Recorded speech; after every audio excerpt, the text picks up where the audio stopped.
নমস্কার, আপনারা দেখছেন ইন্ডিয়া অনলাইন নিউজ।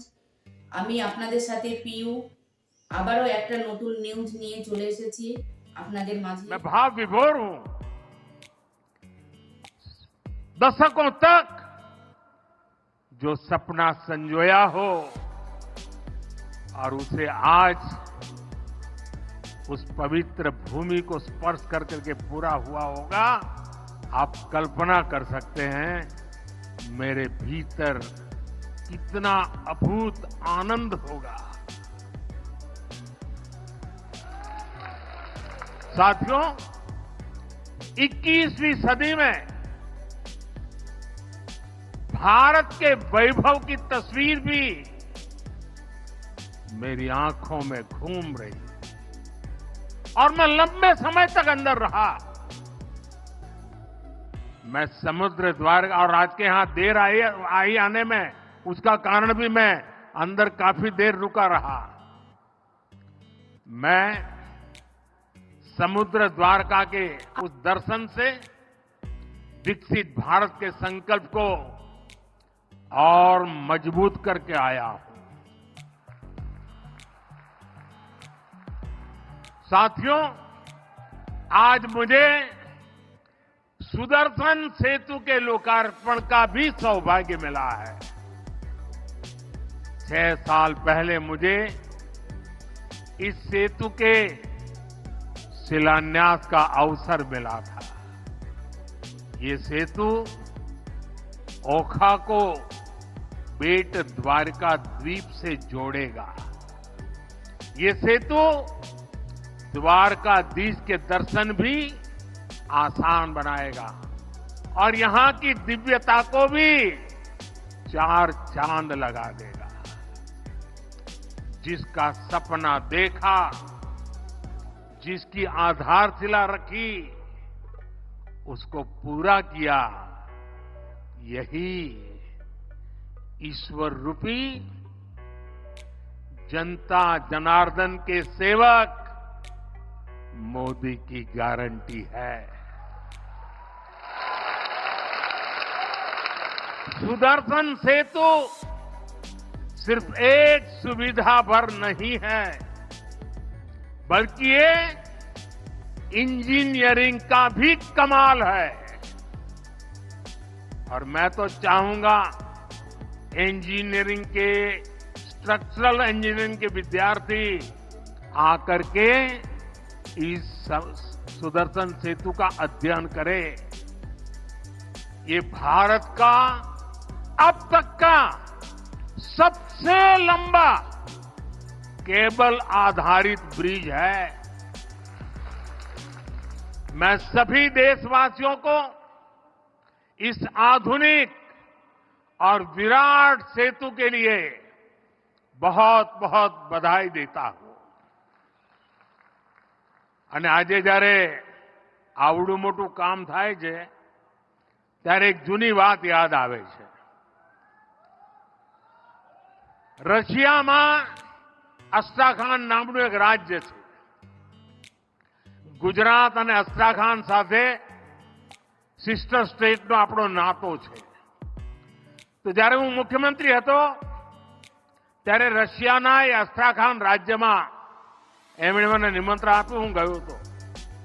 અને જ્યારે ત્યાં ગયો તો મારા માટે આશ્ચર્ય હતું કે ત્યાં જે સારામાં સારી બજાર હોય, મોટામાં મોટો મોલ હોય તો એનું નામ ઓખા ઉપર જ હોય।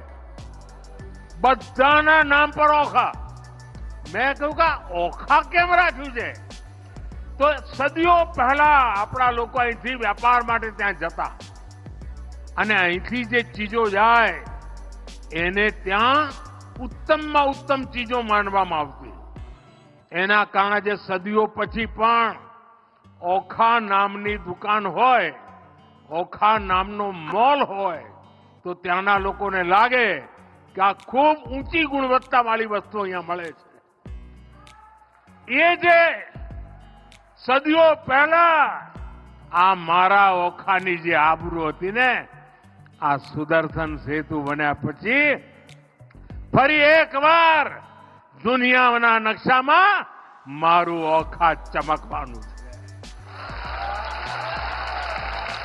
साथियों, आज जब मैं सुदर्शन सेतु को देख रहा तो कितनी ही पुरानी बातें भी याद आ रही है।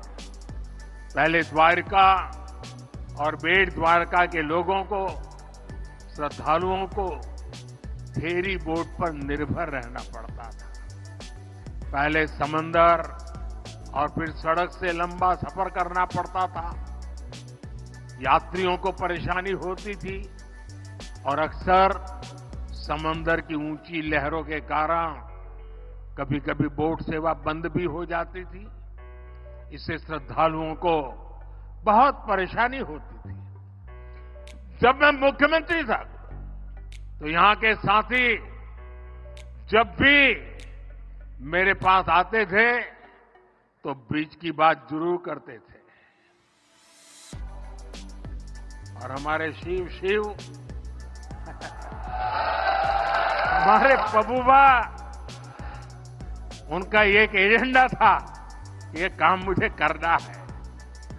आज मैं देख रहा हूं कि पबूबा सबसे ज्यादा खुश है।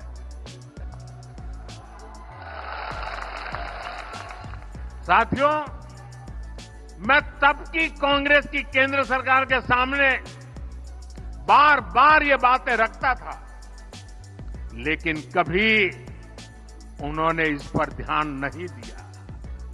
इस सुदर्शन सेतु का निर्माण यह भी भगवान श्री আপনারা कृष्ण দেখছেন ने ইন্ডিয়া অনলাইন मेरे ही নিউজ भाग्य में প্রতিদিন लिखा রাত था। দিন 7 দিন চোখ রাখুন। मुझे खुशी है कि मैं परमात्मा का आदेश का पालन करके इस दायित्व को निभा पाया हूं। इस पुल के बनने से अब देश भर से यहां आने वाले श्रद्धालुओं को बहुत सुविधा होगी। इस पुल की एक और विशेष बात है, इसमें जो शानदार लाइटिंग हुई है उसके लिए बिजली पुल पर लगे सोलर पैनल से ही जुटाई जाएगी। सुदर्शन सेतु में 12 टूरिस्ट गैलरी बनाई गई है। आज मैंने भी इन गैलरियों को देखा है। ये अद्भुत है, बहुत ही सुंदर है, सुदर्शन ही है। इनसे लोग अथाह नीले समंदर को निहार पाएंगे। साथियों, आज इस पवित्र अवसर पर मैं देवभूमि द्वारका के लोगों की सराहना भी करूंगा। यहां के लोगों ने स्वच्छता का जो मिशन शुरू किया है, और मेरे पास लोग सोशल मीडिया से वीडियो भेजते थे कि द्वारिका में कितनी जबरदस्त सफाई का काम चल रहा है। आप लोग खुश है ना? તમારા બધાને આનંદ થયો ના સફાઈ થઈ તો? એકદમ બધું સાફ સાફ લાગે છે ને? પણ હવે તમારી જવાબદારી શું? પાછું મારે આવવું પડશે સાફ કરવા? એ તમે આને સાફ રાખશો કે નહીં? જરા હાથ ઊંચા કરીને કહો। હવે આપણે દ્વારકાને ગંદી નહીં થવા દઈએ। મંજૂર? मंजूर? देखिए, विदेश के लोग यहां आएंगे, अनेक श्रद्धालु आएंगे। जब वो स्वच्छता देखते हैं ना, तो आधा तो उनका मन आप जीत ही लेते हैं। साथियों, जब मैंने देशवासियों को नए भारत के निर्माण की गारंटी दी थी, तो ये विपक्ष के लोग जो आए दिन मुझे गाली देने के शौकीन है, वो उसकी भी मजाक उड़ाते थे। आज देखिए, लोग नया भारत अपनी आंखों से बनता हुआ देख रहे हैं। जिन्होंने लंबे समय तक देश पर शासन किया, उनके पास इच्छा शक्ति नहीं थी। सामान्य जन को सुविधा देने की नीयत और निष्ठा में खोट थी। कांग्रेस की पूरी ताकत एक परिवार को ही आगे बढ़ाने में लगती रही। अगर एक परिवार को ही सब कुछ करना था तो देश बनाने की याद कैसे आती। इनकी पूरी शक्ति इसी बात पर लगती थी कि 5 साल सरकार कैसे चलाएं, घोटालों को कैसे दबाएं। तभी तो 2014 से पहले के 10 सालों में भारत को ये सिर्फ 11वें नंबर की इकोनॉमी बना पाए। जब अर्थव्यवस्था इतनी छोटी थी तो इतने विराट देश के ऐसे विराट सपनों को पूरा करने का सामर्थ्य भी उतना नहीं था। जो थोड़ा बहुत बजट इंफ्रास्ट्रक्चर के लिए रहता था আপনারা দেখছেন ইন্ডিয়া অনলাইন নিউজ প্রতিদিন রাত দিন 7 दिन চোখ রাখুন। टेलीकॉम इंफ्रास्ट्रक्चर को बढ़ाने का समय आया, कांग्रेस ने 2G घोटाला कर दिया। जब देश में स्पोर्ट्स इंफ्रास्ट्रक्चर को आधुनिक बनाने का अवसर आया, कांग्रेस ने कॉमनवेल्थ घोटाला कर दिया।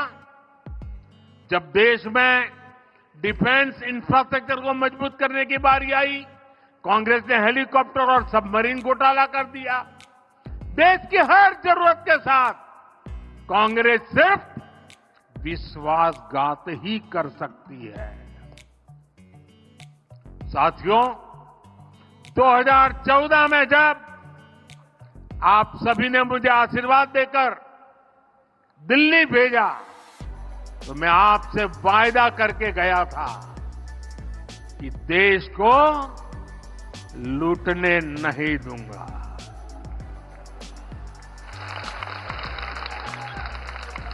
कांग्रेस के समय में जो हजारों करोड़ के घोटाले होते रहते थे वो सब अब बंद हो चुके हैं। बीते 10 वर्षों में हमने देश को दुनिया की 5वें नंबर की आर्थिक ताकत बना दिया और इसका परिणाम आप पूरे देश में ऐसे नव्य, भव्य और दिव्य निर्माण कार्य देख रहे हैं। एक तरफ हमारे दिव्य तीर्थ स्थल आधुनिक स्वरूप में सामने आ रहे हैं तो दूसरी तरफ मेगा प्रोजेक्ट से नए भारत की नई तस्वीर बन रही है।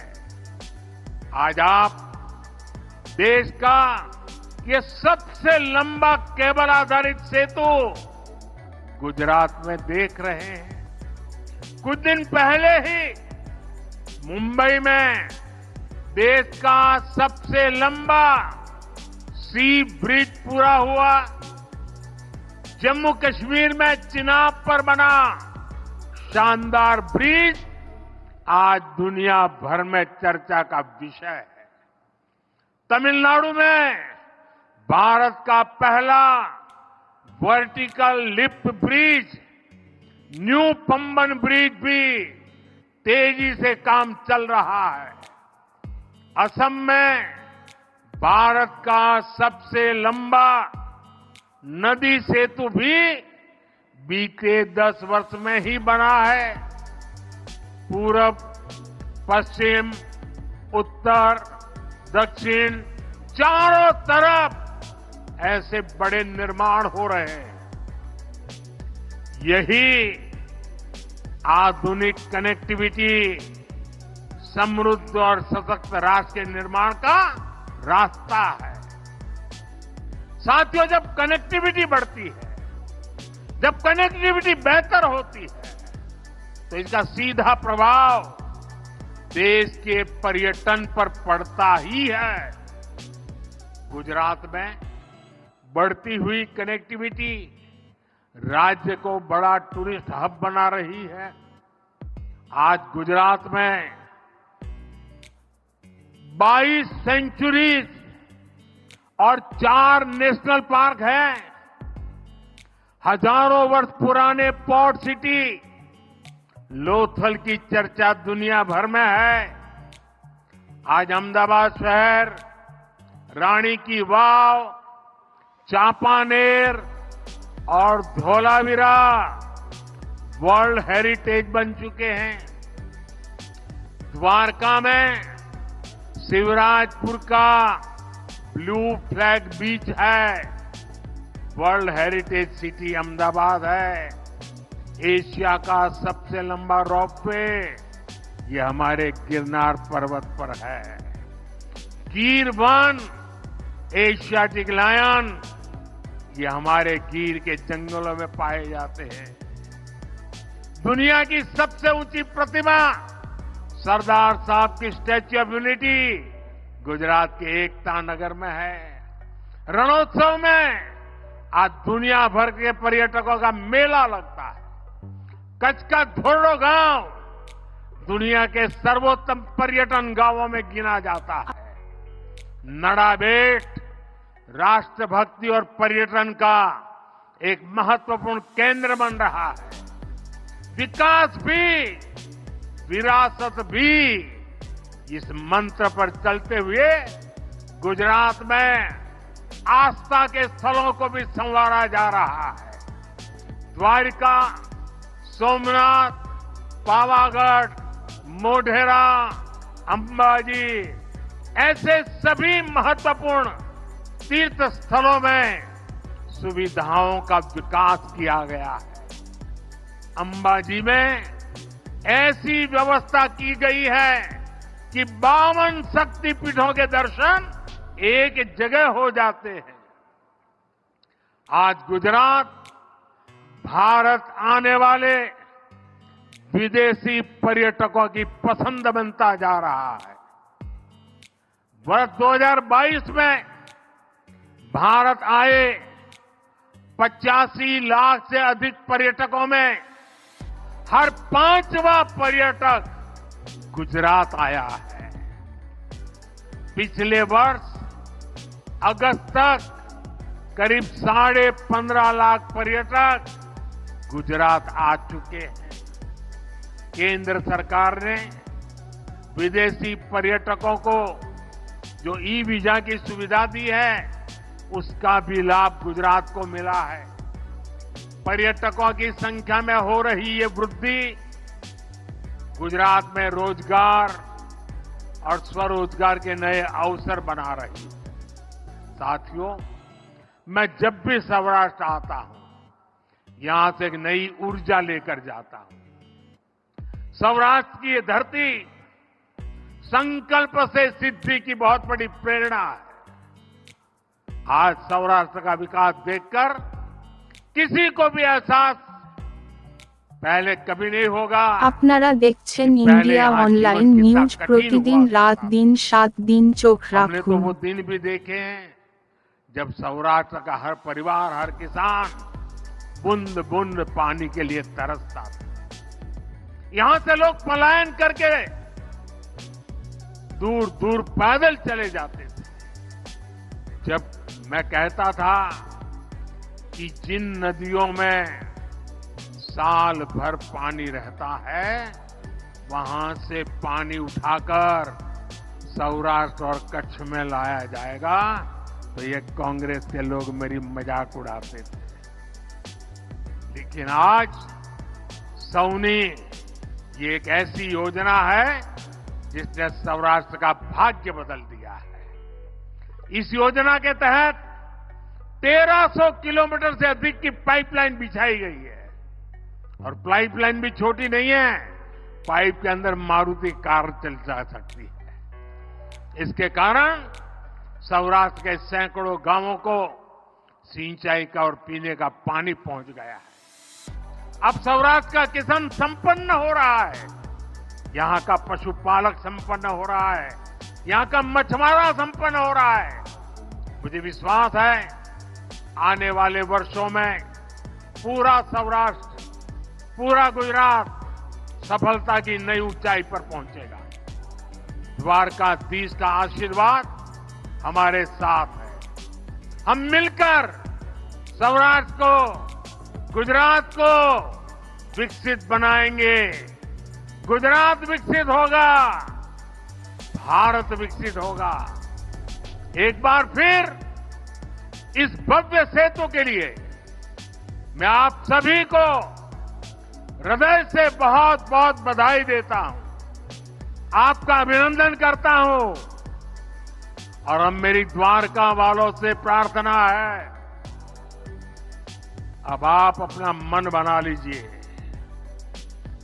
दुनिया भर से टूरिस्ट कैसे ज्यादा से ज्यादा आए, आने के बाद उसको यहां रहने का मन करे।